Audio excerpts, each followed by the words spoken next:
and welcome to the Retro Hour podcast, episode number 111, your weekly dose of retro gaming and technology news with me, Dan Wood. And me, Ravi Abbott. And despite what Ravi asked me to do, I'm not going to do the introduction to the show and the episode number in the style of an old speech synthesizer. A robot stuck in a loop, like one. That's how we should have done it. My throat is far too sore to do that. Because I think everyone's coming down like colds and flus at the moment, like dropping like flies. It's snowing. What's going on? It's just been crazy with the weather recently. I've been trapped indoors, I'm kind of building a man cave at the moment. Yeah, well, here in the UK, we've had this thing called the Beast from the East that's really cold weather that's come over from like Siberia and Russia, and I've even seen that a lot of Europe's been affected by it. There was snow in Rome, I saw on Twitter the other day. It's not right, is it, for this time of year? My missus said, though, she goes, if that happened in the olden days, Romans used to wear togas, wouldn't they be freezing? I was like, you've thought that a bit too much. But I think a lot of people have been spending quite a bit of time indoors this week in this part of the world. You've been building up your new room then. Is this going to be like a dedicated computer and console kind of room then? Yeah, so I've kind of seen on YouTube all these people have really cool kind of places that they do their videos. Yeah. And I used to do videos years ago. I was very early channel. And I was... Well, looking at that, what year did you start on YouTube? I think, it was 2008. Yeah. But no, before that. 2006, wasn't it? I was going to say, I started in 08, yeah. Yeah, 2006. So I'm maybe one of the earliest YouTube Amiga channels. But I'm going to kind of start putting my old game systems in there. I'm going to have a VR setup in there. And it's just going to be so I could sit down and get stuff done, really. Yeah. Because unless you've got a space and all your systems are all over, they're stuck in cupboards, you have to pull it all out, set it all up, and it just takes so long, doesn't it? Well, I'm the same. I've got this like one room that when I moved into my current place about 8 years ago, everything kind of fit in there comfortably, but I'm sure that like games consoles and computers breed at night when we're not around. Like suddenly I haven't got any room. Or you get drunk and go on eBay. That's probably more like it, to be fair. Or go to retro gaming shows and be, I haven't got one of them. I really need an Atari Lynx, you know what I mean? So at the moment we are looking at houses, and we've looked at about 3 or 4 houses in the last week to get a bigger place in the summer. And Samantha's looking at she's asking about upward chains and all the sensible things. Yeah, what's a garden like? Is there room for an extension on the kitchen? What the bathroom's like? I'm there on the top floor thinking I could knock this wall through and make a massive gaming room. I could put an arcade in that corner, I'm thinking. We could have LEDs over here and lasers here. And she's asking the owners all about, sensible questions, what were the local transport links like? And all what that. are the schools like? Yeah, and maybe not that stage yet. I'm trying to put her on that. But I'm like, what's your broadband speed? Yeah. Can I do a speed check on your line? So, yeah, hopefully this summer we are going to have somewhere a little bit bigger that I will be able to fill again, no doubt. That's it. And, we'll have to go and check out each other's caves. It'll be good. I'm sure there'll be some videos, absolutely. Oh, definitely, yeah. There'll be a few construction ones as well with me going around in dust. Yeah. Well, there is obviously, like we said, with the cold weather, a lot of people have been spending time indoors, maybe playing games this week. And it's a good time to do it, actually, because, you think about the games that we cover on this show. And I've said it before, but our show pretty much covers...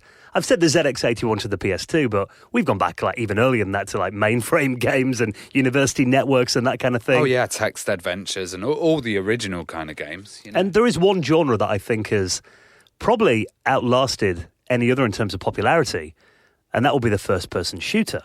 Oh, definitely. First-person shooters at one point in the 90s, everybody wanted to have the best first-person shooter. Every system was fighting for it, and there's stuff like real-time strategy games and stuff now, but they still don't have the dominance of first-person shooters on every system. It's crazy. Yeah, even I remember adventure games were huge, and they kind of got swept aside when FPS games came along. And, I'd probably tell the story in the show before, but I remember the first time I saw Wolfenstein 3D. It was in Staples, the high street, stationery shop. Yeah. And they had I think there was an Apple Newton on a desk, and there was a PC, an Amstrad PC or something, playing Wolfenstein. Me and my friend were in there, and we're only about 12 or 11 or something. That's what I had. I had a PC, Amstrad one, and it had Wolfenstein in it, and I just remember the PC speaker, and when the dog would attack you, it would be... and it was really realistic. Yeah. But I was just blown away. And then Doom came along shortly after. I actually got confused when I first heard about Doom, because I didn't read about it in magazines and stuff, but I remember I was at school and I used to be a proper nerd at school. In breaks, me and my friend would stay in the computer room, mess around on the systems. And there was another kid that used to be in there as well. And he said to us, have you played Doom? And we thought he was saying Dune. Do you remember the game Dune? I've played Dune. Yeah, ages ago. So how can you? It's really hard to get hold of, like to get it off like a bulletin board and stuff. Does your PC run it? And you're like, what? Yeah, I've got an Amiga 500, of course. He's like, can it run on that? Which obviously the Amiga could run Doom many years later. But Doom was probably one of the games that actually killed systems like the Atari ST and the Amiga and the Mega Drive. Because everyone tried to compete with it. There's a whole genre of Doom clones, isn't there? So we're going to be talking about that today. Yeah, well, today is going to be kind of a history of the first-person shooter. And we're going to be joined by David L Craddock. Now, David's actually a published author, and I think it's fair to say he's probably one of the most clued-up guys in the world when it comes to FPS games and their history. Totally. He's done a book on Doom. He's done a book on kind of Apple II. And, John Romero's just like, back this book. So, yeah. Well, his upcoming new book is going to be called Rocket Jump, Quake and the Golden Age of First-Person Shooters. Now, this is going to be covering, from kind of Quake onwards. Like you said, he's done a book on Doom before, but also covering stuff like Half-Life as well. That was a huge game. And really charting how the first-person shooter became this kind of juggernaut that it is today. Well, I think that was a really good point because the community changed around that time and people would be doing their own modifications. They'd be doing their own rocket jumps and different kind of moves to get to parts of the level that the developers didn't want them to access and stuff. So they changed the gameplay mechanics. And also, online was a huge thing then. Multiplayer online just got insane with Quake. I still think it is. QuakeCon's still one of the biggest events, isn't it? Well, I think, you probably look at that and you make a good point there that, they kind of went hand in hand, the rise of the FPS and the internet at the same time. So it'd be interesting to get his thoughts on that as well. So this is going to be a good one if you're a fan of FPS games. We're going to be talking to David L Craddock. He's our special guest on the Retro Hour podcast in around 20 minutes from now. Now, we wouldn't be in here this evening, keeping out of the cold. Ravi'd still be at home, sawing wood. Making his man cave, if it wasn't for the fact that we had really generous people who allow us to come in and do this show week in, week out and bring you these amazing guests. And that is people who make donations into the running of the Retro Hour podcast. Now, we said this every week. It's completely optional. Any amount, big or small, it all goes back into the running of the show. And we appreciate every penny, every dime, every dollar, every euro, every cent. And this week, making the Hall of Fame and making a donation into the running of the show. Thank you so much to Stephen Marshall, Gary Heather, Glenn Larson, Anthony Ogden, who all made donations into the running of the Retro Hour podcast. If you'd like to do the same, there is a little button you'll find right in the homepage of our website. Little PayPal link there, or if you're into cryptocurrency, you can do it that way too. It's all on the front page of our website, theretrohour.com. And another emergency on the high street this week. Oh, yeah. So we heard about Toys R Us, didn't we? Now it looks like Maplin. You remember Maplin, don't you? I was there last week. Yeah. Maplin for me was kind of an essential thing because I was a sound engineer. Yeah. So whenever you'd have a gig, it'd be like, right, we've not got this converter. Somebody run to Maplin's. That was kind of a standard, command. And pay 40 quid for an audio cable. Yeah. Well, the problem is with Maplin, I think, from having gone there for many years, it kind of replaced Tandy really on the high street, didn't it? It did, and I used to love the kits that they did. So I don't know if they do them anymore, but they used to do these wonderful electronic kits. And when I was a kid, you could go there and it would be like, make a Christmas tree out of LEDs, and it would have a little pattern. Like a board or something. Yeah, and then you could solder it yourself, and all the little components would come in. And I learned a lot from Maplin's, and they also used to sell just stuff which was really good for pirate radio, actually, which is like empty metal cases and enclosures that you could customise and stuff. When that stuff just was not available. I like going into Maplin and looking around. I did it, before the panel we did at the... that show we did it with Rob Hubbard and all those the other week, David Wise. And I got there about an hour or two early, and our panel was moved a bit late, and Maplin was down the road. I thought, I'll have a little wander down there. First time I've been in a few months, but I did actually enjoy the experience of walking around the shop and even do stuff like DJ equipment. And there was a really big section dedicated to like Raspberry Pis and that's quite cool. Those kind of alarm processor things. For those outside the UK, Maplin is essentially like Radio Shack is in America. Well, I found the most important part was the component shop, and I found that the component shop got smaller and smaller and smaller, and stuff like Porsches for kids and just totally irrelevant stuff got bigger, and gold-ended HDMI that are no different to your other HDMI. They had such a big range of those, and the component shop just got pushed further to the back. And it's normally a little desk in the corner, isn't it? You go there, and if you want like some LED lights, they'll go into a little drawer and pull them out. There's one bloke there just going through his catalogue, like trying to figure out what's what.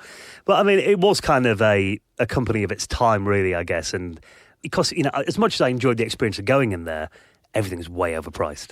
Way overpriced, and they always have too many assistants. Wherever you went, you'd be mugged by about 3 mapping guys. Like, what can do I you help? need? Can I help? Can I help? You're Yeah. like, no, I can do it my own.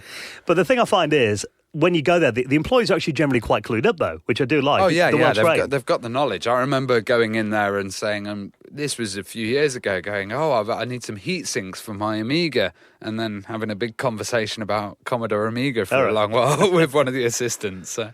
Yeah, they're generally not just like weekend workers who don't know anything about it. No. They generally are experts in electronics, which is good. But at the moment, I mean, they've got 2,500 employees in the UK, and they could all be losing their jobs if this doesn't get sorted out. It's obviously not very good for those involved in Maplin. And at the time of recording this, we're doing this on Tuesday evening this week. There's a 48-hour battle to avoid administration. Now, it looks like they actually had a buyer, a company called EWM, and they actually want the current company, who are called Rutland, they want them to retain a stake in the new company and actually play a role in it. So that's kind of where the problem lies, whether they want to or not. Okay. So that's part of the deal. So if that falls through, then they're going to run out of money by the end of this week. But if it does go through, then they should have enough money to keep going by 2020, apparently. Well, I remember seeing lots of other good ones go. So, seeing Maplin's go, a little bit my heart would kind of be pulled out, But let's hope by the time this podcast goes out, Maplin's is still alive. Well, it's never good to see anyone losing their job as well. Obviously, high street retailers, there are some like massive ones that have vanished over the last few years. And as much as I like the aspect that you can buy something cheaper online, you don't always get that kind of person-to-person feel. And there is something nice about just browsing around a shop. Definitely. And I know I mentioned having 3 guys jumping on you, but that's usually because the shops are empty. Yeah. And when they were busy, those guys are inundated, So maybe they need to change their model. Maybe they need to become a big component store and kind of get less of the Porsches and stuff in. We'll see. But I think it's stuff like, again, you mentioned there about the guys being passionate about electronics and knowing their stuff, and they do. And I've been in there actually buying stuff, and they've kind of been embarrassed about the price of things. Yeah. They'll be like, oh my God, I can't believe we're selling this for that much. Like, an audio cable for 12 quid or something. Yeah. And I'm like, if I didn't need that this morning. That's it. That's the only time I've ever purchased stuff at full price from there has been when I've blooming needed it, Yeah, and you can't really run a business on emergency purchases, No. I guess, can you? So I hope for the sake of the employees it does get saved, and it would be, I'd miss it on the high street. Definitely, I'd miss it, yeah. But, we'll keep you up to date on that story. Now, you're a big fan of chip music and Pro Tracker mods and that kind of thing? Oh, I absolutely love them, and it's always been my dream to listen to them on the move. And I saw a video from Miss Mad Lemon earlier this week, and I was just like, oh my God, I need this. And this is really cool. It's called the SID box. Okay. What it is it's a custom piece of hardware. And he's programmed kind of raw code in there that will enable it to play lots of different formats. So we've got Amiga Pro Tracker mods. It plays SIDs. It plays Atari ST, YM files, PCM WAV as well. Oh, wow. And 8-channel S3M. He's also working on XM at the moment, but he's having a few problems with XM. They're quite big files usually, aren't they? Yeah. So this is just a tiny little board, and on it, he kind of has a screen that's touchscreen. Oh, wow. Okay. And then he's programmed interfaces for each thing. So there's like a Commodore-looking interface. There's like a Pro Tracker-style interface. So when you're playing your Amiga mods, you'll get the bars going up and down. But then he's also coded demos for it as well. Right. Okay. So he's put some of his own demos in this little unit. And if you check out Miss Mad Lemon's video, it's kind of got no case at the moment. And it's a very raw machine. But he's 3D printing them and working out the best kind of cost. And he says, it will be released for sale soon, but for the date, he doesn't know. Just please bear with him. When it's ready. Is a one-man project, It's nice, though, and it looks like a well-designed product. It's also got various little ports on there as well, so you can maybe reprogram stuff or... Well, yeah, because it emulates the SID chip as well. Right, so okay. it does it perfectly, and it also has firmware that you can kind of flash it with. So he has different versions of the firmware, so you can add on... Like, he's put Easter eggs inside some of the stuff, It's really cool as well. It says it can run 6502 code, so you could run programs on it. But also it says the SID box can be used as a basic Commodore 64 data reader as well. So if you to go around your friend's house, you can plug that in, use it as a data set, I guess, which is pretty cool. It's crazy, yeah. And, I think this is going to get bigger and bigger as more people get involved. And this is really what I want. I love the display on it. Imagine if you could have that in your car. and you could have Outrun, and you could just press it like on the game, and then Yeah, I mean, I'm looking here at the Facebook group, and the header image is actually Pro Tracker, and you've got those kind of rainbow-coloured ECG bars going so up and down. that's the interface that he's Yeah. custom made, which is Tracker UI. He's actually put that hard coded it in there. You need that in the dashboard of your next car. God, totally. So if you want to check out Maddie's video, we'll put that in this week's show notes at theretrohour.com. Now, talking about drool-worthy hardware, the Commodore PET was always a sexy machine. It was, yeah. It was blooming heavy, but it was a sexy machine, wasn't it? Well, the original one was made of metal, I believe. Like you said, very heavy machine. Very good design, though. What I always liked about the PET is the fact if you opened it up, you kind of got like a car bonnet, that stick to hold it up and get access to the internals. Now, there is a Swedish designer called Love Hulten, and he makes, I think we may have covered... These are the really expensive machines that were like 4, 5, 6 grand for like a little wooden thing. So these are kind of custom-made retro gaming arcades normally he does, aren't they? Well, he's actually done a modern recreation in wood grain of the PET. Now, this is called the PET Deluxe. And this looks exactly like, you know, the original PET. Yeah. They kind of had that like typewriter kind of keyboard on there. Actually, it was more like a calculator on the first PET. And it's got a built-in data set as well. Now, I'm not sure if that is actually functioning. It does look like it's a proper cassette player. But then, apart from the aesthetics of it, you look at it, it looks like basically a Commodore PET made out of wood. yeah, because like the keys are wooden as well, aren't they, on the cassette player? Yeah, they are, yeah. Yeah. And from the video I've seen, that looks quite satisfying to press. And when you press down play on it, the PET logo actually lights up on the front of the case, which is pretty cool. And it comes with a couple of wireless controllers that are based on, you know, the old TAC2 joysticks? Yeah. Which they're actually really cool joysticks. I forgot about the TAC2s. I'll have to get on eBay and get a couple of those.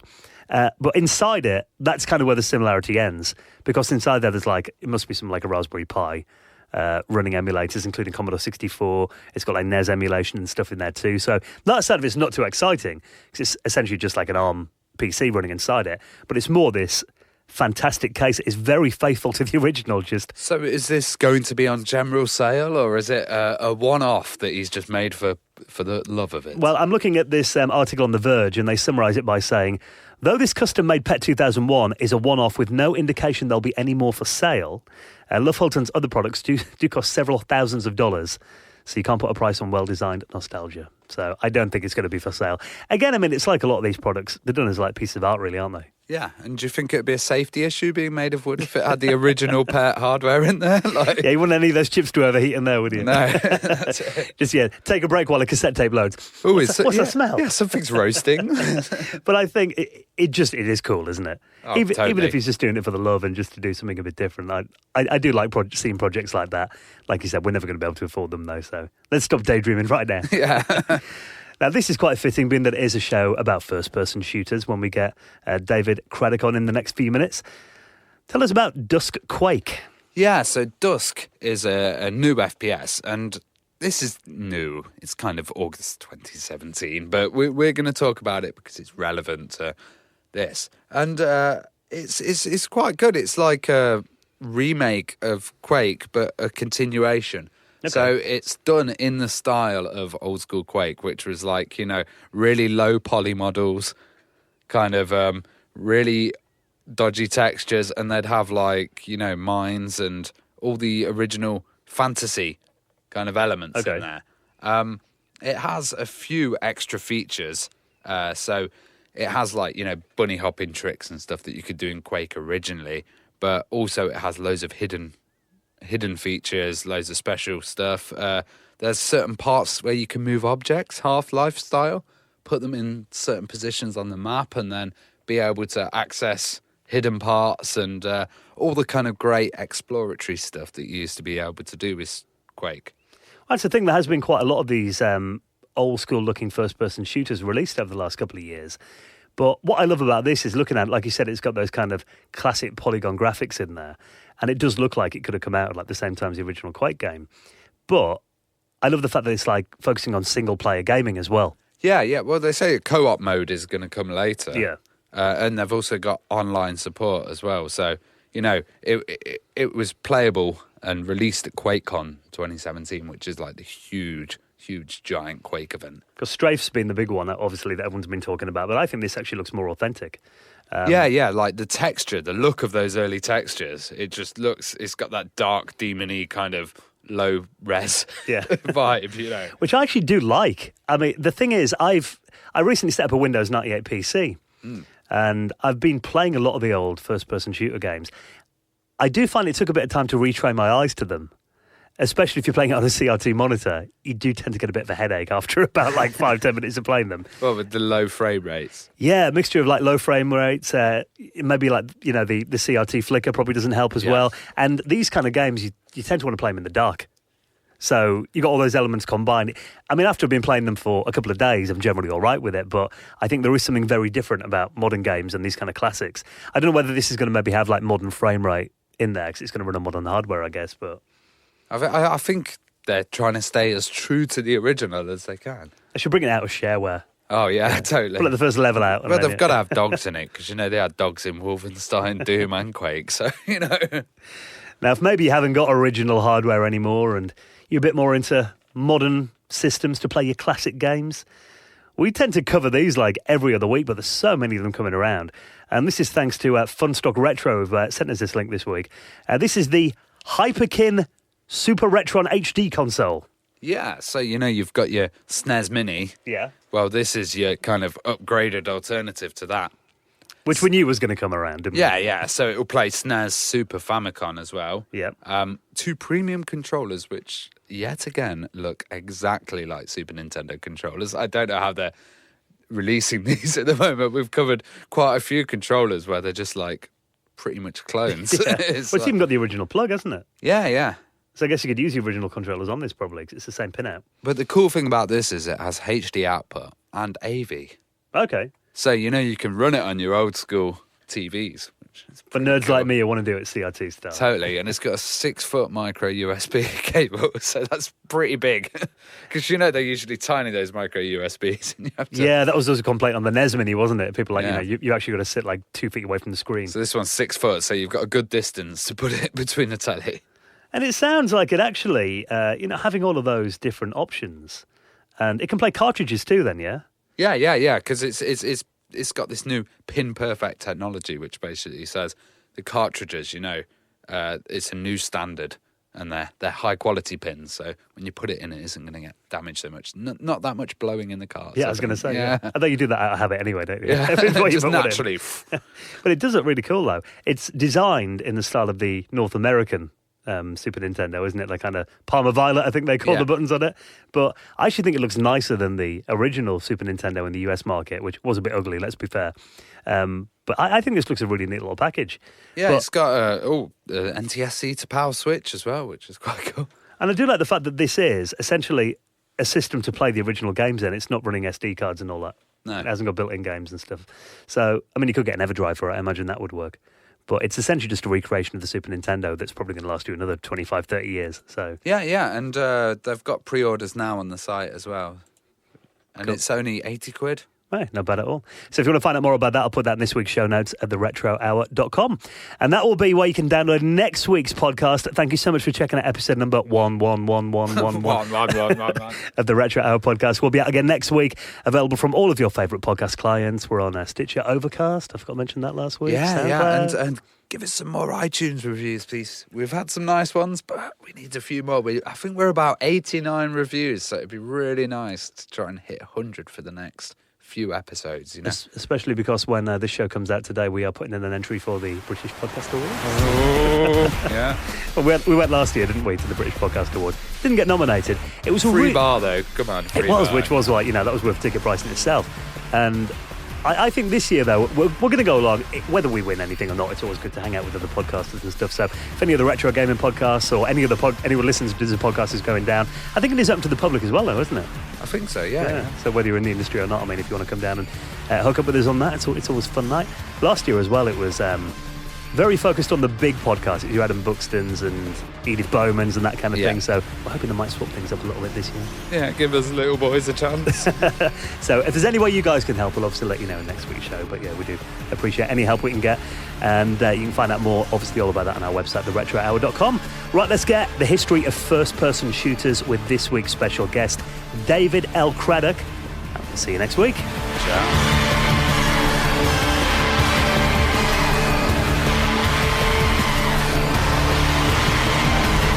You're listening to the Retro Hour podcast, and it's time to welcome on this week's very special guest. Welcome to the show, David Craddock. Hey guys, thanks for having me. Thank you so much for coming on. Now, we're going to talk all about your new book very soon, but obviously this show is going to be a bit of a special about first-person shooters, which I think is probably one of the most successful genres in video game history. You know, despite they're still so big today, despite the fact they've been around like over 25 years. But I thought, it might be quite nice to go kind of right back to the start of your gaming experiences and find out where it all started for you. I mean, do you remember your earliest memory of video games or computers? My earliest memory of video games is pulling one over on my parents so that I could start playing earlier than I was allowed to. My mom made a rule that on Saturdays I couldn't get up before 7 or 8 and start playing. She didn't want me up at 4 a.m., which is what I would have done. And she said, now, I just got an Atari 2600 or Atari VCS Junior from my Aunt Tammy for my birthday, and I was so excited about it. And she said, now just sleep in a little tomorrow and then you can get up and play. But by 4 or 5 in the morning, I was just squirming, tossing, and turning. Couldn't wait to get up and play more adventure. So I snuck all through the house and changed the time ahead on all the clocks so that if I got caught, it would look like I was totally within bounds. So I went downstairs to the basement where the Atari was hooked up and I played. And then I came back up at what was really 9 o'clock, totally exhausted and ready for a nap. And my mom came downstairs and she said, "Oh, it's just now 9 o'clock. What are you already doing up?" And I had forgotten to get her alarm clock. But luckily she didn't. I didn't get in trouble for it or anything. She knew I was excited to play. I think the second memory after that is going down the street to my friend Kim's house. I knocked on her door and her mom answered, and I said, "Can Kimmy come out and play?" And her mom said, "No, she's downstairs playing the Nintendo." She kind of said it like that, like it was this new word and she was trying to get the feel of it. And I went down Kim's basement steps and I heard the Super Mario Brothers, World 1-1 Overworld theme song, and was just totally hooked. I spent the next 9 months doing household chores, counting pennies, nickels, dimes, and quarters to save up for my own NES. And it took a while, but I eventually bought it on my own. I was really excited. Sounds like you were pretty gripped by games at a very young age then. I mean, it must have seemed like something magical, did it, when you first got into them? Yeah, it really was. Everything about it was magical because when I finally got the money for the NES, it was really late and the stores were closed. So I was really disappointed, but I went to bed and my mom got me up early before school the next morning and said, "Hey, Terry," this was my stepdad, "went and got you your NES. He's downstairs playing it." And I ran down to the basement and there it was. He was hooked up playing Duck Hunt and we had a blast with that before school started. So it was always just this really, video games are these virtual worlds, and I am susceptible to their immersion. Gaming has always been my me time activity. I don't really play much multiplayer because I kind of like to explore and experience these worlds on my own time and on my own terms. So what were your kind of favorite games back then? What were you playing all the time? I started with consoles and I played I'm still a Nintendo fanboy, self-admitted. I love Mario. Probably my favorite series is Zelda. I loved Breath of the Wild last year. But soon after that, I discovered programming. I took a programming course. I think I was in 4th or 5th grade. It was a summer course at the local middle school, and I learned how to program on an Apple II. And that was even more magical to me, learning that I could learn how to write these arcane commands that would, once compiled or interpreted, whatever the case may be, took me to my own virtual worlds. But when I wasn't programming, I was getting more and more into computer games. I've always kind of flip-flopped. I spent a lot of time with consoles, a lot of time with the PC. But I think it was around, I was maybe 10 or 11, and my mom was taking a medical transcription class. And on days when I was sick, I had to go to class with her. I wasn't allowed to stay home because, again, she knew I had just played hooky and play video games. So I was sitting in the back of the adult education classroom with her while my mom and the other students were transcribing or studying medical terms. And my mom's teacher was this older, bigger lady named Sally. And I heard Sally say, "Psst, David, come up here." And I went up to the front of the classroom, and she's playing Wolfenstein 3D at her desk. And I thought that was the coolest game I'd ever seen. And I was especially enthralled by the fact that, first of all, she wasn't playing with a controller. She was using just her keyboard. But also the sound and the speed of the graphics processing were just incredible. I immediately recognized this as something that couldn't be played on a console, or at least the ones that were out at that time. So that's, I kind of always, like I said, a flip-flop. I have certain games I like to play on consoles, anything really fast-paced and third-person, such as Dark Souls, Zelda. Of course, I play on consoles. But PC games, I love first-person shooters and real-time strategy games. So I kind of look at both platforms as offering something very special and unique, even though today there's so much cross-pollination. You can pretty much play anything on a PC, even if you're using an emulator for the older consoles. I think you made a really interesting point there about the PC and first-person shooters. So I've got a pretty similar memory to you, and I mentioned it a bit earlier on in today's show, that I remember vividly seeing Wolfenstein 3D. For me, it was in a stationery shop, and they had an Amstrad PC playing it, and you could go and have a go in the game, and it was like nothing I'd ever seen before. And that kind of really vivid memory of this world that you could explore in 3 dimensions really stuck with me. But again, do you think the FPS played a big part in the revival of the PC platform for gaming? I definitely do, because keeping up with consoles and being a Nintendo fan, I went from the NES to the SNES to the N64 and so on, and I would always try first-person shooters on consoles, but they just felt so clunky and sluggish. And this isn't me, proudly displaying my PC Master Race card. Again, there were just certain types of games I recognized. I'd rather play, platformers, for instance, with a controller, but for first-person shooters, I need my PC. But as I think as technology and consoles got more advanced, I started recognizing, hey, consoles can be good platforms for first-person shooters if the developers work to adapt the controls or build console controls from the ground up for the system or the controller that they're using, rather than just trying to cram a PC game onto a console. Well, kind of let's go back and look at the first FPSs, because I know a lot of people kind of claim this game and that game was the first FPS. Earliest I've kind of seen was a 3D Monster Maze, and I think RoboCop had some early stuff in it. What's, in your opinion, the first FPS? I think I can do better than opinion. I can get pretty close to fact, because coincidentally, 2 summers ago, I was researching a book that I published just last September called Breakout: How the Apple II Launched the PC Gaming Revolution. And in the course of talking to developers of Apple II games for that book, I talked to Dave LeBling, who was one of the programmers of Zork. And before Zork, he worked on a game called Maze, also known as Maze War, which was a multiplayer first-person shooter that ran on MIT's mainframes. And it was very simple, vector-based, line-based graphics for corridors. And I think the player avatars were just floating eyes. I don't believe he even saw their weapon, but he said this was actually up and running. He and a few other students in MIT's Model Railroad Club, I don't remember if they were in the MRC, but they were part of MIT's computer science division. They could actually deathmatch together. They'd run around mazes looking for each other, and that was really, really fun to hear about. It was kind of a sidebar in my book, because I was focused more on Zork and the Apple II port, but I was really glad to get to hear about one of those primordial FPS experiences. Well, yeah, it kind of sounds like all the elements of first-person shooters were there then.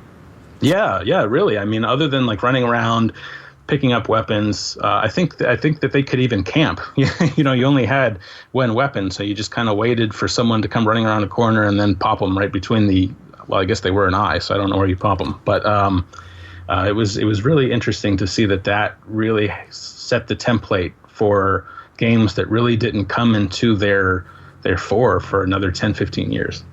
Well, looking back at the early first-person shooters, they kind of had quite innovative ways of creating graphics long before 3D acceleration. I mean, I remember games based on bitmap graphics and, like I said, vector graphics as well. I mean, are there any examples that come to your mind of really innovative ways that they did of doing these 3D effects? I think for me, Wolfenstein 3D being the first-person shooter I was exposed to really stands out, because I didn't know then, like I said, I was only 10 or 11. I wasn't really aware that what I was seeing was a sprite and that the game wasn't actually truly 3D. It was just kind of a facsimile. But I think Wolfenstein 3D was incredible because of its speed. There had been FPS games before. John Carmack and John Romero and the guys from id had made several of them, such as Hover Tank 3D and Catacomb 3D. But Wolfenstein was so fast. It had texture mapping. It was just, that game seems like it was built for speed running. And it was really, I think what I took away from Wolfenstein 3D were two things: was the speed, and then also the use of the Sound Blaster 16. I had just gotten a Sound Blaster 16, and it was such a huge upgrade from the rather grating bells and whistles and shrieks of the PC internal speaker. Yeah, I think if anything, that those early FPS games probably did more for the sales of sound cards than anything else, really.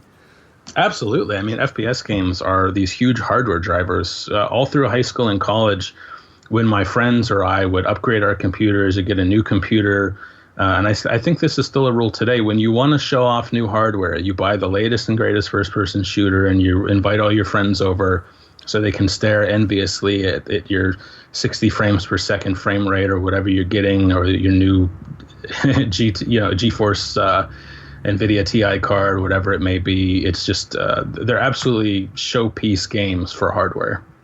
Well, after Wolfenstein, we got into the game that really defined the FPS as a genre that's here to stay. And I think it's fair to say a game that did change the world.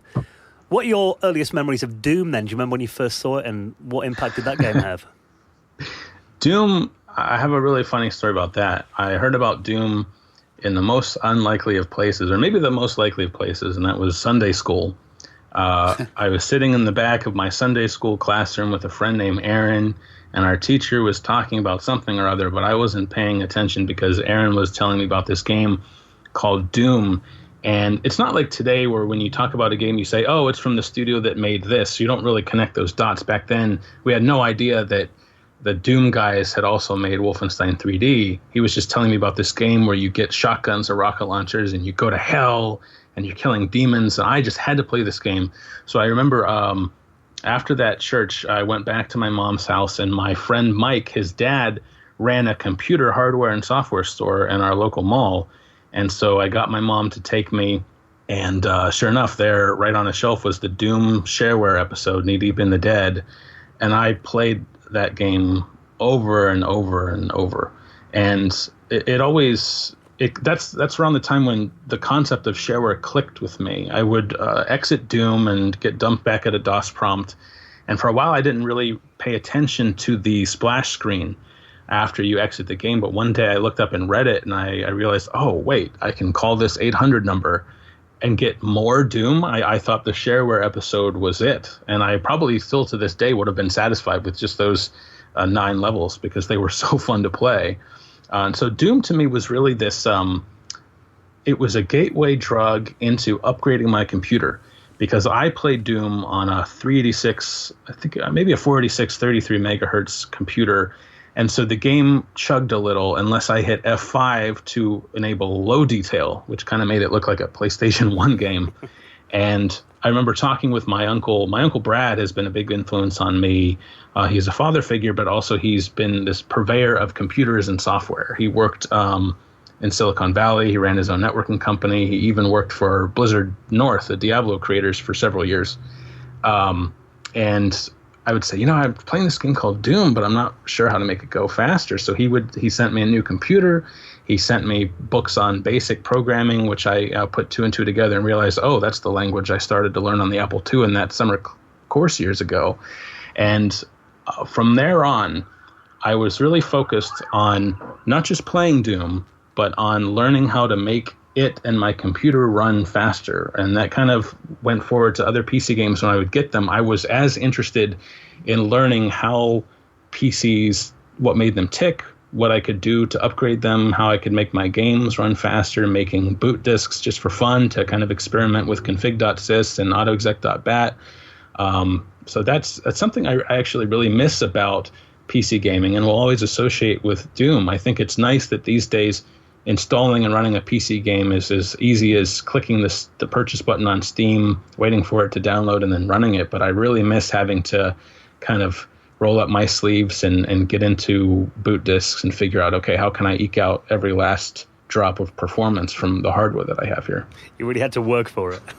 I did, but it was always worth it. It was such a thrill when I would boot up Doom and see the frame rate increase or graphics look sharper. And then I got into mods from there. I played Barney Doom and Power Rangers Doom, and I thought that's what really cemented PC gaming for me as far as tinkering with software, not just hardware. The fact that I could download these files that changed the game. That was also, again, something that I realized, well, I can't do this on console, so that's something that sets the PC apart. I love that story you had about your friend at school, talking to you about Doom. Because for me, from my experience, obviously there were very popular video games before it, but Doom kind of came around just before the rise of the internet in the mainstream. Would you agree that was maybe one of the first games that kind of went viral?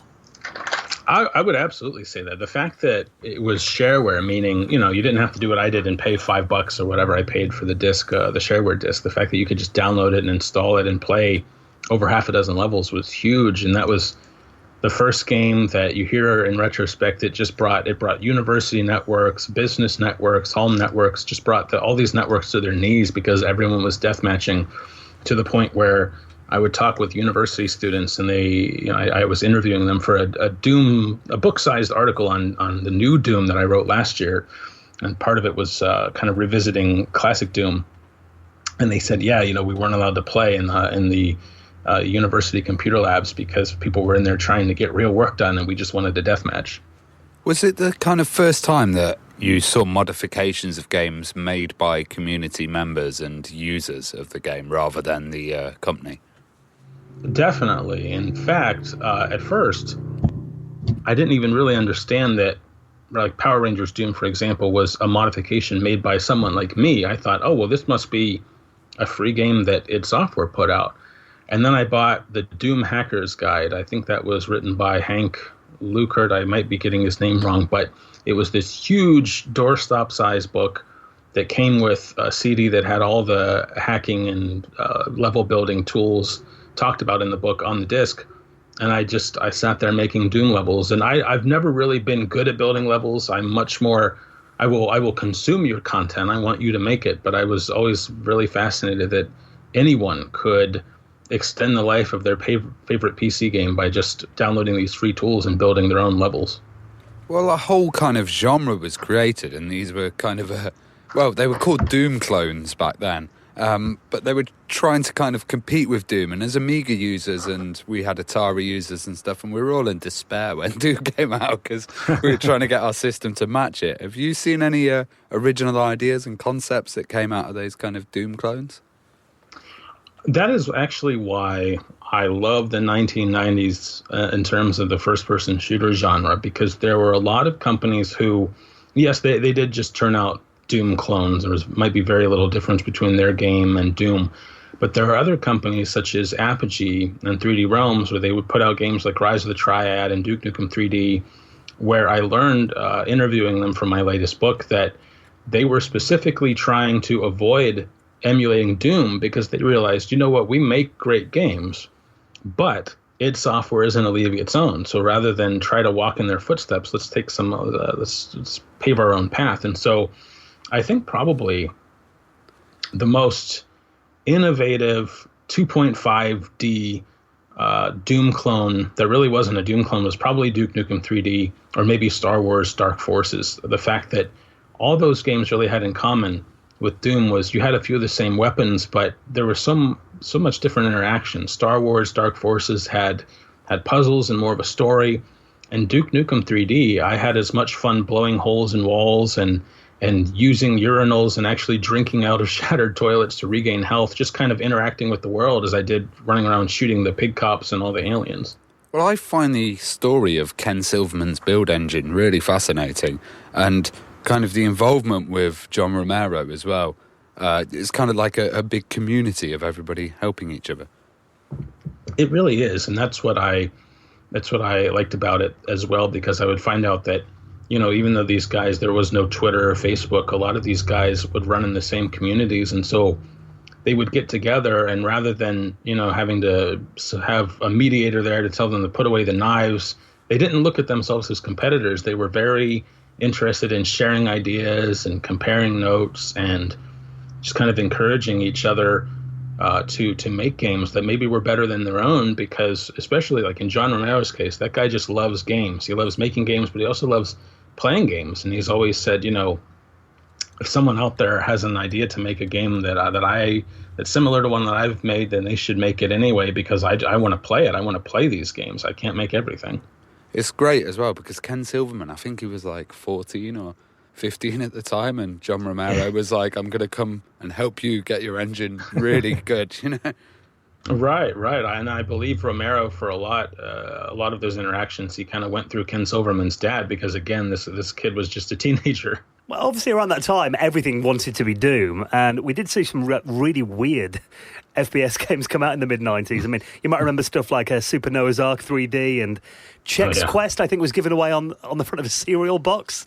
I mean, are there any kind of weird ones that you remember or you've researched? Yeah, there were so many. There were just droves, and a lot of them were kind of forgettable. But two of my favorites, because again they had such interesting themes, were Redneck Rampage and Blood. Blood was just this really dark, gritty game that was actually really hard. It was, of course, made with the Build engine. And Build engine games like Duke 3D and Shadow Warrior and Blood were pretty darn difficult, even on the first level, even on the easiest difficulty. So it was a fun challenge, and it was also, it kind of felt like I was dabbling in the occult almost, because, Blood has shotguns, but also has voodoo dolls and things like that. It was really interesting. And then Redneck Rampage was, you're just some hick in the backwoods, running around, chasing chickens, shooting things up. It was a really fun theme. Drinking whiskey and eating pork rinds for your health. That's right. As rednecks do. That's what that game taught me. I learned so much. And that engine was really developed by then. It had like stack sectors and stuff, and these were kind of later developments. I remember William Shatner's Tech War as well was a big game on that. Yeah, and as a teenager, this was a little later, but I remember, I don't know if you guys have played Predator, but as a 16-year-old, 17-year-old boy, I remember when I looked down, I saw my character's breasts. And that was this huge deal, because I was like, wait a minute, you're not supposed to see that in a video game. But it, besides being titillating for teenagers, it also gave me more a sense of inhabiting a virtual body than other games such as Duke 3D, Quake, and Unreal did, because in that, you're just kind of a disembodied hand and arm. So Predator was the first time I felt like I was in a full-bodied character. Well, outside of like the mainstream kind of FPS games, I mean, obviously everyone wanted to get in on the FPS action then, and the consoles did kind of catch up eventually. I mean, for me, one of my, quite obscure games, I guess, that was a favourite FPS game was Alien vs Predator on the Atari Jaguar. There was a game called Gloom I used to play on the Amiga as well, and obviously there was kind of like Doom and stuff ported to the 3DO. I mean, do you remember any kind of maybe non-mainstream FPS games or obscure ones that you were a fan of? I wouldn't classify this as obscure necessarily, but I always liked Kingpin. I believe that was I can't remember if it was built on the Quake engine or Unreal Tech, but it was a game where you were in a gang and kind of running the streets, and I thought that was a really interesting concept, and it had more of a story to it as well. But it was a really interesting theme, and I had a lot of fun with that game. It was a very dark game, wasn't it, that one? It was a very dark game. It was one of those, I'm pretty sure it was an M-rated game. If not, it certainly should have been. But, just a lot of swearing, a lot of heavy themes, stuff that games really didn't explore back then. Because I think one sign or symptom, I guess, of being a Doom clone was that, Doom wasn't exactly known for telling an epic War and Peace sized story. It was very simple, and so were a lot of Doom clones. So the fact that Kingpin took extra steps, such as that foul language, to further immerse you in the world was a pretty good example of lore and world building for that genre at the time. So do you think the FPS genre would have developed at such a speed without id Software? I certainly... that's a great question, because Unreal was certainly moving, not Unreal, but Epic Games was certainly moving in that direction. But you added the qualifier, develop at speed. I don't think it would have evolved as quickly, because what was interesting about id Software was John Carmack and John Romero, I think, got the most press because they were known names, and since then, especially in David Kushner's book Masters of Doom, they've really become almost the figureheads of that company in that time. But it really was such a team effort. Everyone at id Software loved games and played to their strengths. John Romero was a good programmer, but he ceded a lot of that role to Carmack because Carmack was great at writing engines, and what Romero did well was write tools and make great levels. Tom Hall was a great designer. Kevin Cloud and Adrian Carmack were great artists. It really was this perfect storm of guys with unique talents, some crossover, but also letting each of them play to their strengths. And, I mean, first-person shooters just evolved by leaps and bounds with every game they made. Well, how much did multiplayer change things? Because, you had your single player before, and now you have to get a whole multiplayer mode in there as well. That was huge. I think one of the most famous stories is of the day John Carmack got deathmatch code working, and he had 2 computers, 2 monitors, and he went and he started a multiplayer session, joined it on both machines, and looked over at one and saw his character moving on the other screen. And Romero just kind of freaked out, and they sat down and played deathmatch, and pretty soon the whole office got pulled in. I think that was huge for 2 reasons. First of all, going back to MIT and Mazor, sure, those guys were playing deathmatch, but unless you were an MIT student, you didn't have access to, room-sized computers or even at their smallest refrigerator-sized computers. And second, multiplayer on consoles was fun, but you still, if I wanted to play Street Fighter II on my Super Nintendo, I still had to have someone in the same room on the same screen willing to play with me. The fact that you and I could play Doom from anywhere was absolutely huge. And then obviously give rise to LAN parties. We'll remember the days in the mid-90s of carrying our 486 or Pentium 1 tower cases and those massive CRTs. And right. You just get guys that hauled up in rooms all together for the entire weekend. I mean, do you remember, did you go to LAN parties back then? You got any memories of those? It's funny. My 3 closest friends from high school and I started a tradition, I think when we were sophomores, where over New Year's Eve and New Year's Day, we would all carry our computers to this one guy, Jeff's house. We'd set up, his mom would cook snacks, we'd take a break to watch the ball drop and toast the new year, and then we'd go back to playing LAN games until 3, 4, 5 in the morning. We still do that. For a while, we each lived out of state. Pardon me, one of us even lived out of the country. But as of 2011, we reinstituted the tradition, and for the last 6 years, we've been doing that. Every New Year's Eve, we meet in town, which is my hometown's about 30 minutes away. I go there and I carry my computer and we stay up all night playing games. Well, one game that really did kind of push forward in the multiplayer aspect was obviously when 1996 came around and we got Quake.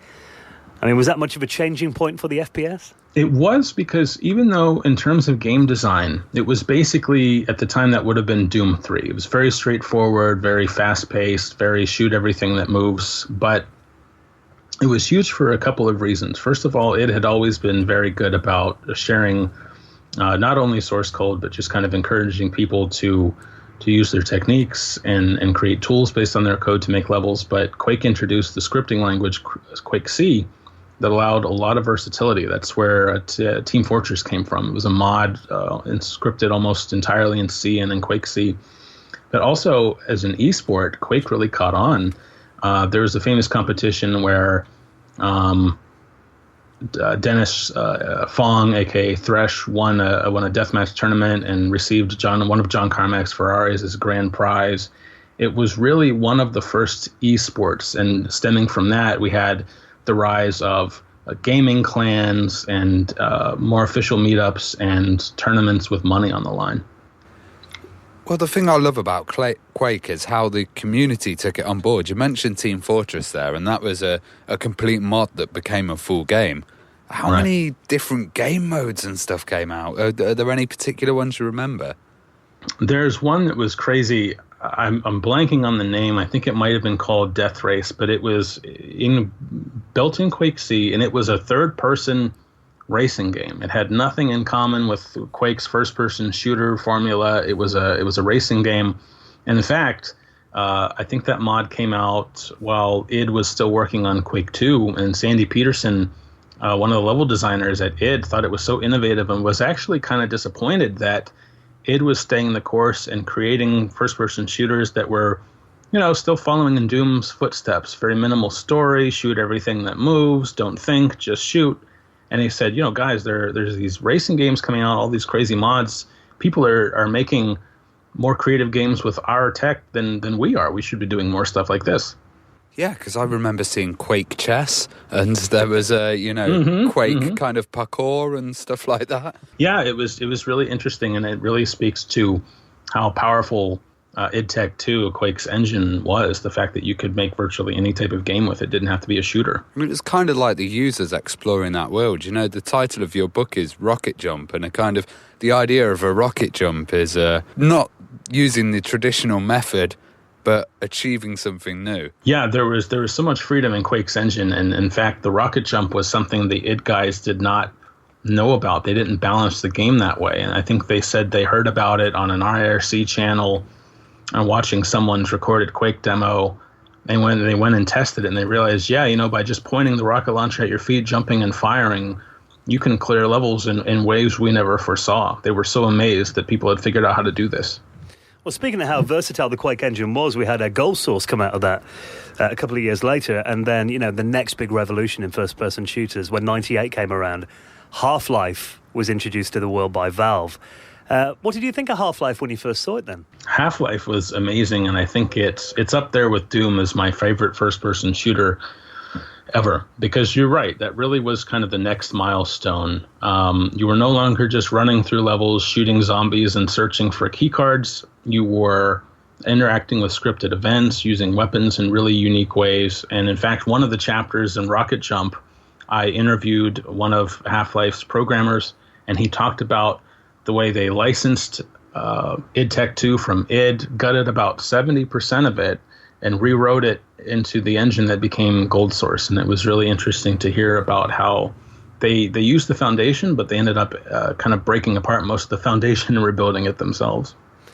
Yeah, I love the fact that it did have a proper story in there as well, because we did get to a stage where it started to feel a bit samey around the mid-90s. Every game was it felt a bit like a mindless kind of shooter. And I was a big fan of adventure games, and they kind of went by the wayside, but Half-Life kind of combined the two and brought that back. Yeah, that was a huge staple, and I really like the story in Half-Life as well. And I also like that it felt kind of extemporaneous, even though you learn later that, these are scripted events, and what happened is I stepped over an invisible line to trigger the event. For example, one of my favorites is you're going through the laboratory and you hear two scientists arguing over the Gauss cannon, and one goes, "No, wait, don't, not yet," boom, and then they blow at a wall and blood and bones spray everywhere, and there's the Gauss cannon lying there. And it was interesting storytelling, because you pick up this weapon and you get a sense of power but also danger. You realize that the two scientists who were playing with it blew themselves up, and so you have to be careful using this dangerous weapon, because it could be as dangerous to you too. Yeah, because it added that cinematic kind of feel. Do you feel that's why it was so fondly remembered? I think so. I think the important thing is I hate it when games play cinematics and take control away from me. I think where Half-Life succeeded was it not only told a story, but it told a story without ever taking you out of Gordon's shoes. Well, I'll correct that. There's one instance about maybe 3/4 through where you get jumped by these sorts of ninja guards and they take your weapons. You have to get them all back.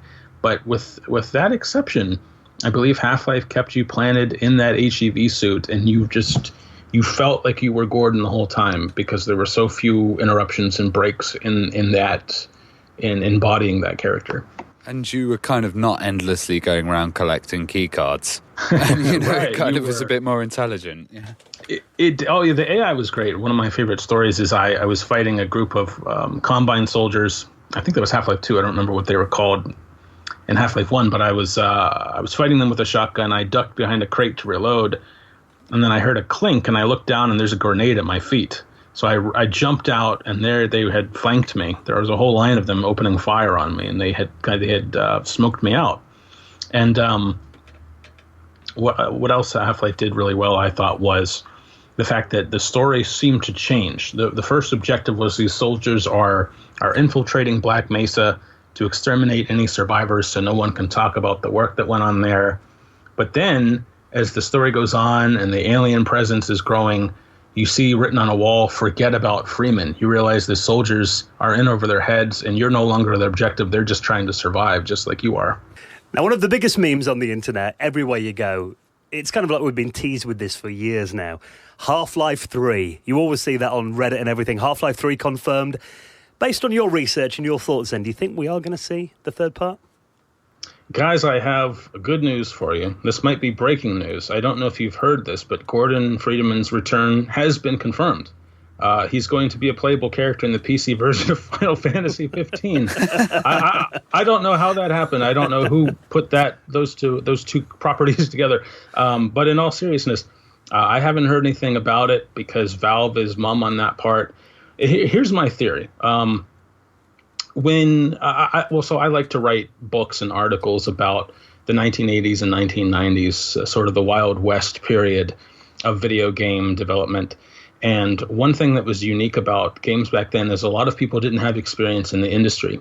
They liked games, or maybe they played Pac-Man once or twice in a pizza parlor, but otherwise their credentials for starting at these companies like Blizzard and id was, hey, I like games, maybe hire me.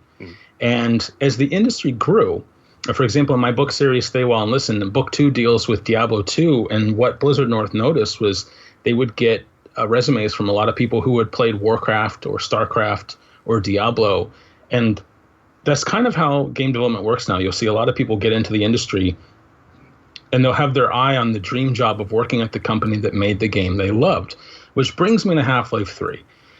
I think that someone at Valve, at least one person, is probably toiling away at Half-Life 3 at all times, if for no other reason than they played Half-Life 1 and or 2, and they loved them, and they would love to be the person who answers the internet's pleas and leads development of Half-Life 3. But, I think it was last year, Mark Laidlaw, one of Valve's writers, who is no longer there. There are hardly any writers at Valve's anymore because you really don't need to write lores for hats. He published a general story overview for what Half-Life 2 Episode 3 or maybe Half-Life 3 would have been. And for a lot of people, that was kind of the last nail in the coffin. The fact that was published made them think, well, if Valve is still going to do it, they're going to have to come up with a new story because now people know how it would have ended with Mark at the helm.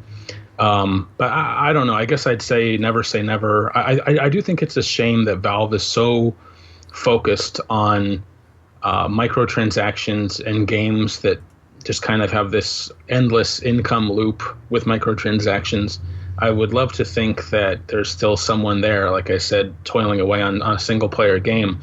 And it's given rise to another meme, which is that Valve can't count to 3. We're waiting on Team Fortress 3, Left 4 Dead 3, Portal 3, Half-Life 3. It's really funny how all this work just kind of stopped after the first sequel to these properties. So I hope it comes out, and I think there's always a chance that it could. In fact, I think one of the reasons Valve is mum on it is maybe they will never want to say never. Maybe they're thinking that we never want to say Half-Life 3 was canceled ages ago, or we have no plans to make it, because at any given time they could change their minds and decide to do it. So I guess we'll just have to wait and see. I wonder, though, if they look a bit like Duke Nukem Forever, how long that was hyped and what a disappointment it was when it came out, and maybe it can never live up to the hype. Sure, and I think that's a possibility, too. You make a great point. They might have themselves in a situation where, no one's worked on this for so long that even if we were to put it out, just for the sake of putting it out, everyone would just kind of take a big crap on it. But as a game historian, I can't help but say, you know what, even though Duke Nukem Forever was not very good, to put it mildly, at least it came out. We can always say that it was finally finished and released, and I would love the same thing for Half-Life 3. Well, FPS has always had kind of Easter eggs in, and have you seen any amazing Easter eggs or any particularly crazy ones? The one that I didn't know about until just recently, and I discovered it during an interview with, it was either Tom Hall or John Romero for my book Rocket Jump, and I was so surprised I actually loaded Wolfenstein up to try it, was in the game, I can't remember where off the top of my head, but you can actually discover a Pac-Man minigame. You're in a maze and ghosts will chase you. I believe that's how it works, and I had never known about that for 10, 15, 20 years. I thought that was the coolest thing. And it's funny because it's not really often talked about. Everybody knows about John Romero's Severed Head and the last level of Doom 2 and secrets like that, but you really don't hear a lot about the Wolfenstein 3D Pac-Man hybrid that it kind of snuck in there. I remember there was a weird FPS inside XL as well, which had a few developers' faces on there as well. A little Easter egg. Yeah, that's such a fun thing, and I think that just to me is I mean, obviously Easter eggs still exist, but being able to sneak in levels, developer faces, a whole new mini game such as Pac-Man and Wolf 3D is really emblematic of a bygone era, because nowadays games are so expensive to make and teams so large that you might not have the time or the budget to make something secret and fun, which is kind of a shame. Well, the genre of first-person shooters, going back to the initial popularity of Wolfenstein 3D, it's fair to say it's been one of the longest-lasting predominant genres in video games, and all these years later, more than 25 years later, it is still as popular as ever, if not more popular today. Why do you think it's had such a lasting appeal to gamers? That's a great question. I think there are several answers. I think the first is, like I said earlier, first-person shooters really are technical showpieces. They're fast and they're built with cutting-edge tech. That's one of their selling points for developers as well as consumers. So I think that, again, when people want to show off their new computer or their new graphics card or their extra RAM they slotted in, they get a first-person shooter. I think it's also because they are so immersive. The first-person perspective really puts you in the shoes or boots or talon feet or whatever the case may be of characters in a way that third-person games really don't. They're just so immersive. And they used to be... I think for the last 10 years or so, with the advent of Call of Duty Modern Warfare and the return of Battlefield, we're seeing more militaristic-themed shooters, which doesn't really appeal to me because I really like more of the fantastic, and there were so many examples of that during the 90s. But I think even today they can still be vehicles of creativity. One of my favorite shooters, I almost said recent shooters, although it's not so recent, is the original BioShock. I feel like people compare BioShock, they name it as a spiritual successor to System Shock 2. I would also add Half-Life, because kind of like Half-Life, it took a lot of video game systems and tropes and actually threaded a story through them.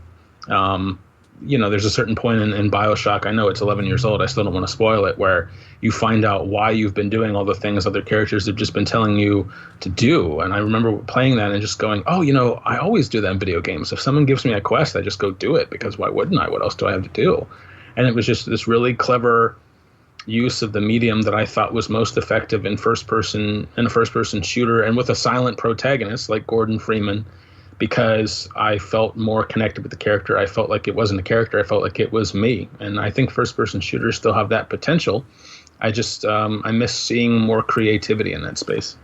Well, I think a lot of people are probably getting nostalgic for that golden age of first-person shooters. I mean, earlier on today's show, we're talking about Dusk, which is a throwback shooter. I mean, there's been quite a few of these recently. I mean, do you think people are kind of getting a bit nostalgic for something from the mid-90s, whether it be the graphics or the level designs, or do you see that as well?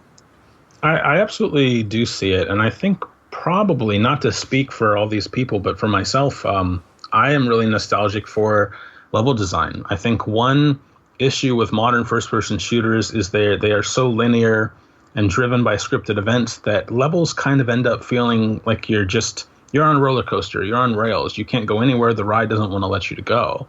And one of the memes is, comparing a Call of Duty level, which is just a few right-angled turns with scripted event at every angle, compared to, I think it's maybe Doom E1M2 map, which is just sprawling. I mean, the interesting thing about Doom is that the levels are huge, and you really don't have to do much exploring. You can just kind of pick up the key cards and go straight to the exit.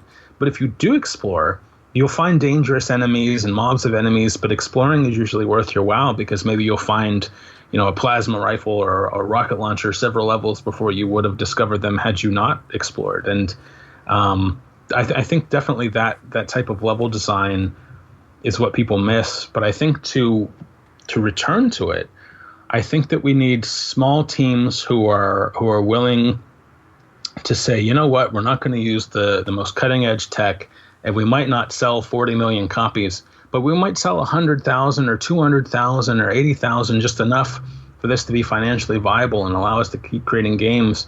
And I think they can do that by using older engines, or maybe even building an engine of their own that is kind of representative id Tech 1 or 2 or of Build, because being able to work with older tech and that allows for smaller teams and also more creativity because you don't have as much of the budget going into every single facet of the game. So I think that's probably the key to bringing back that old school sprawling level design. I mean, those games to me felt a lot like sandboxes, but they just don't now because they're too expensive to make, so you can't build as much real estate. Well, your book is on Unbound at the moment, and it's Rocket Jump, Quake and the Golden Age of First-Person Shooters. And I've personally pledged for it because I think it just looks so good that I want to read it. Thank you very much. And I love your targets as well. You've got like co-op play and God mode and quad damage. It's quite good. Could you tell us more about the book? Sure. The book started as an article that grew into a book. I'm a freelance writer for shacknews.com. I've recently been christened the Shack News Long Reads editor, so it's really my job to go out and write these long-form features that delve into the making of certain games and franchises and the culture of the eras in which they were made. And that's where Rocket Jump started. Rocket Jump went up on shacknews.com in last December, December 4th. And I wrote it, actually. All the research and interviewing took course over about 5 months. So it was a very, very quick production. And later that week, just on social media, it kind of blew up. I was getting hundreds of likes and retweets. And John Romero and John Carmack both liked it and retweeted it. And I did interview them as well as a dozen or so other folks from id for the book. And through that, one of the people who contacted me to say he liked it was an editor from Unbound. And if you're unfamiliar with Unbound, they're a crowdfunding publisher / platform. It's basically Kickstarter dedicated to books. And they contacted me and said, this is a great article / book you've written here, and we'd love to bring it to hardcover. So over Christmas and most of January, we worked on writing the copy for the crowdfunding campaign, setting the pledge level. So my wife, who's a videographer, shot the video that you see on the page when you visit it. And the response has been terrific so far. John Romero is a huge supporter of this. He emailed me, and I've worked with John on a lot of articles. He enjoys my work, and I'm obviously a huge fan of his. And so he said, let me know whatever I can do to help you promote this thing, because I'd love to see it get made in hardcover. So if anyone's interested, you can go to Unbound right now, and there's an excerpt from the first chapter there. You can check out the crowdfunding video and all sorts of fun information. And of course, it's not just on the Quake franchise. I really go through the interviews I did. I take you inside, kind of behind closed doors, to learn about id's culture during the making of Quakes 1 through 3, Quake Live and Quake Champions. But also I have these chapters that are called pause screens, and they are interviews or oral histories or narrative style accounts of the making of other first-person shooters. I talk about Half-Life. I talk about Duke Nukem 3D. Team Fortress. I think the Team Fortress chapter is almost 30 or 40 pages of an oral history with the three guys who made it. So it was really my effort to cover as much ground as possible. There's also a chapter on GoldenEye 007 in there, because I didn't want to ignore console shooters. There's a lot of innovation in that space at the tail end of the 90s. So Rocket Jump has just been this huge labor of love, and I'm so excited to see the reception to it on Unbound so far. Some of the interviews just already fantastic. American McGee and just John Carmack and Janelle Jaquays and all that. It's just great, the amount of people that you've got in it. Oh, yeah. It was so fun talking to everyone. That's one thing. I've written a lot of books by this point, actually. I'm kind of surprised when I stop and think about it. But books about Diablo, books about the Apple II era, and now Rocket Jump. And I love getting as many perspectives as possible, because I love hearing these stories. But I also like to get as much detail as possible so that I can more firmly transport readers to this time and place. The reason I write these in a narrative style with quotes from the interview sprinkled in is because I want people to feel like they're right there in these dingy offices or these big boardrooms as those games are being made and huge important historical moments are happening. And they're a lot of fun to write and hopefully fun to read as well. Well, your book is called Rocket Jump. It's on Unbound now. We will put a link in this week's show notes if our audience want to come along and back this. I'd implore anyone that's got an interest in these classic FPS games, because, I mean, looking at who you've got here, this looks like it is going to be the most comprehensive history of the first-person shooter genre that's ever been done. Yeah, I mean, geez, John Romero, John Carmack, American McGee, Tim Willits, Janelle Jaquays, you know, so many people gave of their time. Scott Miller, founder of Apogee, co-founder of 3D Realms, the Team Fortress guys. Like I said, I really wanted to cover as much ground as possible, and I hope people enjoy the book. Everybody needs to back this. I agree. Thank you. Well, David, it's been wonderful talking to you. Thank you so much for sharing your memories, and we can't wait to read it. Thanks a lot for having me on, guys. I really enjoyed it.